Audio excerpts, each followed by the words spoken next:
Hey, this is Dan Passarelli. I want to talk today about how to trade using the Relative Strength Index, or RSI. What RSI is it's a measurement of the strength of all the up candles versus the strength of all the down candles over a certain period of time. And it fluctuates in a range from, well, basically 0 to 100.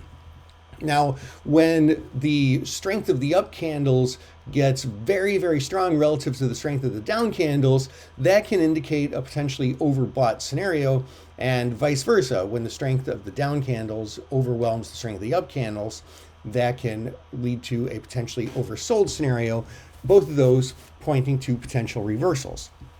And so I want to share with you two techniques. There are a few techniques that we can use, but I want to share with you two techniques that you can use. First of all, we draw lines around 30 and 70.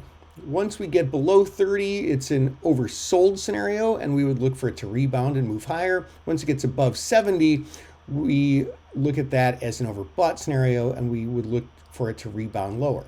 Now, it can exist on the other side of these lines for extended period of times.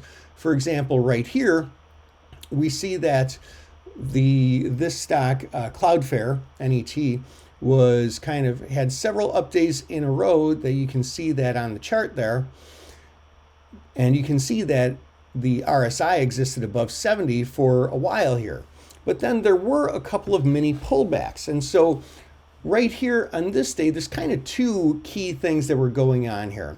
This signaled a little bit of a pullback. Now, this is not a very profound move, but a short-term trader could have taken some profits as a result of it. When we crossed down below the 70 line right here on this day, we could have had a little bit more follow through to the downside. And like I said, we could have had some short-term profits there. But that was triggered like a little bit stronger with something called a divergence. So here we see this was the previous high, and then there's kind of highs every day, and we get to this high before this little pullback, and there's a high in the RSI.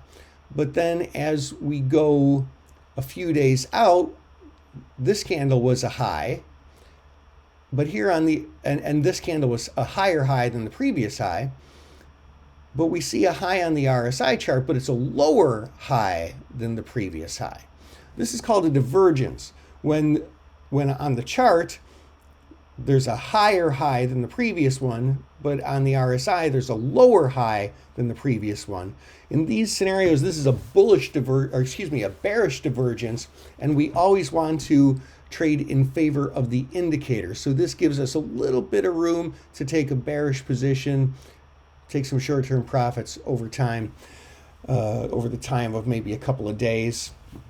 And that's a little crash course in RSI. Like I said, there's a few more things we can do with that. We'll cover those in some future videos. This is Dan Passarelli, Trade Smart.